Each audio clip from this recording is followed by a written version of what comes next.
Hello friends, வணக்கம். Welcome to Sargunas சமையல்.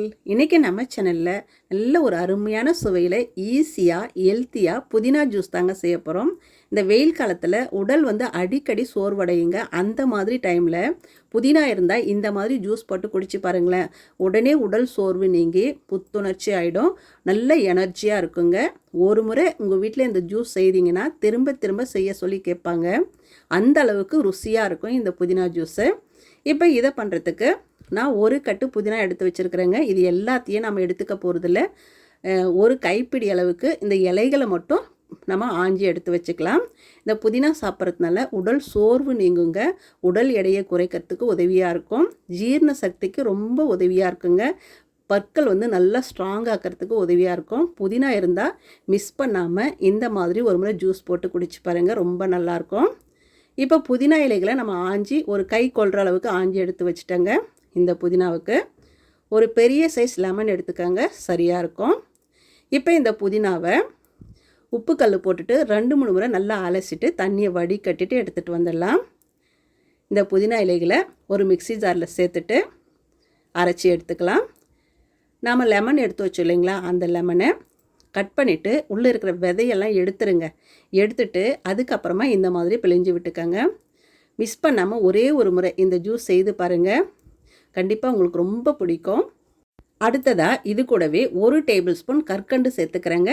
இதுக்கு பதிலாக நீங்கள் வெல்லம் சேர்த்துக்கலாம், நாட்டு சக்கரை சேர்த்துக்கலாம், தேன் சேர்த்துக்கலாங்க. உங்கள் டேஸ்ட்டுக்கு தகுந்த மாதிரி கூட குறைச்சி பார்த்து சேர்த்துக்கோங்க. கற்கண்டு அளவு பத்தாது, இன்னும் கொஞ்சம் 1 டேபிள் ஸ்பூன் நான் வெள்ளை சக்கரை சேர்த்துக்கிறேங்க. சேர்த்துட்டு இது கூடவே 1 டீஸ்பூன் உப்பு சேர்த்துக்கிறேன். நான் எப்பவுமே இந்த ஜூஸ் அரைக்கும் போது 3/4 பாகம் சர்க்கரைன்னா 1 பாகம் உப்பு சேர்த்து செய்வேங்க. இந்த மாதிரி செய்து பாருங்கள், இந்த ஜூஸ் ரொம்ப டேஸ்ட்டாக இருக்கும். நீங்கள் உப்பு மட்டும் சேர்த்துவும் குடிச்சிக்கலாம், அப்படி இல்லைனா சர்க்கரை மட்டும் சேர்த்தும் குடிச்சிக்கலாம். என்ன மாதிரி உப்பு சர்க்கரை ரெண்டும் சேர்த்து கூட குடிக்கலாங்க. 1 டம்ளர் தண்ணி ஊற்றிட்டு முதல்ல நைஸாக இந்த மாதிரி அரைச்சி எடுத்துகிட்டு வந்துடலாம். இப்போ இது கூடவே நான் 1 லிட்டர் தண்ணி ஊற்றுறேங்க. ஒரு 10 பேர் இந்த ஜூஸை தாராளமாக குடிக்கலாங்க. புளிப்புக்கு தகுந்த மாதிரி நம்ம தண்ணி ஊற்றிக்கணும். 1 லிட்டர் தண்ணி ஊற்றிட்டு மறுபடியும் ஒரு முறை நல்லா அரைச்சி எடுத்துகிட்டு வந்துடலாம். பாருங்கள், இந்த அளவுக்கு அரைச்சி எடுத்துகிட்டு வந்தாச்சு. இப்போ ஒரு பெரிய பாத்திரத்தை எடுத்து வச்சுட்டு இப்போ மாவு ஜலிப்போம் இல்லைங்களா, அந்த ஜல்லடையில் இந்த மாதிரி வடிகட்டத்தில் முதல்ல நம்ம வடிகட்டி எடுத்துக்கலாம். அங்கே திப்பி திப்பியாக இருக்கும், அது குடிக்கும்போது தொண்டையில் கிச்சு கிச்சின்னு பண்ணுங்க, குடிக்கிறதுக்கு டிஸ்டர்பன்ஸாக இருக்கும். அதனால் வடிகட்டினா நம்ம எடுத்துக்கலாம். குழந்தைங்க சுத்தமாக குடிக்கவே மாட்டாங்க.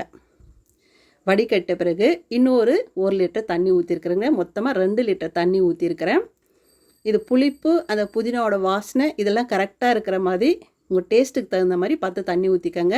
சக்கரை பத்தல்னா சக்கரை சேர்த்துக்கங்க, உப்பு பத்தல்னா உப்பு சேர்த்துக்கங்க. சேர்த்துட்டு ஒரு முறை நல்லா கலந்து விட்டுருங்க. மறுபடியும் ஒரு வாட்டி இதை நாம் வடிகட்டிக்கலாம். மறுபடியும் இந்த மாதிரி மிக்சிங் பவுலில் நாங்கள் டீ காப்பி வடிகட்டுவோம் இல்லைங்களா, அதில் வடிகட்டிக்கலாங்க. கொஞ்சம் திப்பி இருந்தாலையும் குழந்தைங்க குடிக்க மாட்டாங்க. அதனால் மறுபடியும் ஒரு வாட்டி நாம் இந்த மாதிரி வடிகட்டி எடுத்துக்கலாம். நம்ம குடிக்கிறதுக்கு ரொம்ப நல்லாயிருக்கும், இந்த திப்பியெல்லாம் இல்லாமல் இருந்ததுன்னா. பாருங்கள், முதல்ல வடிகட்டினும் போதும் திப்பி இருந்தது. பாருங்கள், 2வது முறை வடிகட்டும் போதும் பாருங்கள் எவ்வளோ திப்பி இருக்குது. இதெல்லாம் இல்லாமல் இருந்தால் குடிக்கிறதுக்கு ரொம்ப நல்லாயிருக்கும். இப்போ எல்லாத்தையும் வடிகட்டிட்டு நம்ம எடுத்து வச்சிடலாம், அவ்வளோதான்.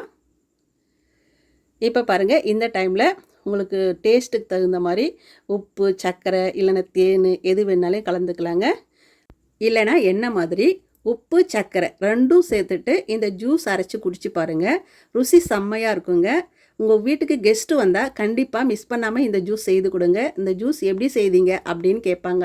ஏன்னா எங்கள் வீட்டுக்கு கெஸ்ட்டு வரும்போது நான் செய்து கொடுக்கும்போது எப்படி செஞ்சீங்க இந்த ஜூஸை எங்களுக்கும் சொல்லுங்கன்னு கேட்டாங்க. அதனால தான் உங்களுக்கு சொல்கிறேன்.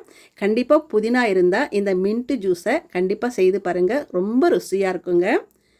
நீங்கள் அரைச்சிட்டு அப்படியேனாலும் குடிக்கலாம், இல்லை ஃப்ரிட்ஜில் வச்சு சில்லுன்னாலையும் குடிக்கலாம். இது மாதிரி டம்ளரில் ஐஸ் க்யூப் போட்டுட்டு சில்லுன்னு குடிக்கலாம். நான் எப்போவுமே இந்த மாதிரி ப்ளெயினாக தான் குடிப்பேன். உங்களுக்கு இதில் சப்ஜா விதை சேர்த்து குடிக்கணுன்னா சப்ஜா விதையை ஊற வச்சுட்டு ஒரு ஸ்பூன் போட்டு கலந்து கூட குடிச்சிக்கலாங்க.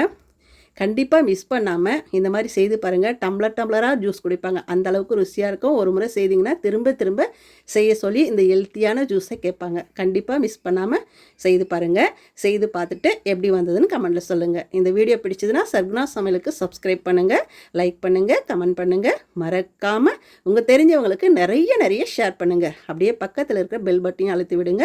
அப்போ தான் நான் போடுற வீடியோ உடனுக்குடன் வரும். நன்றி, வணக்கம்.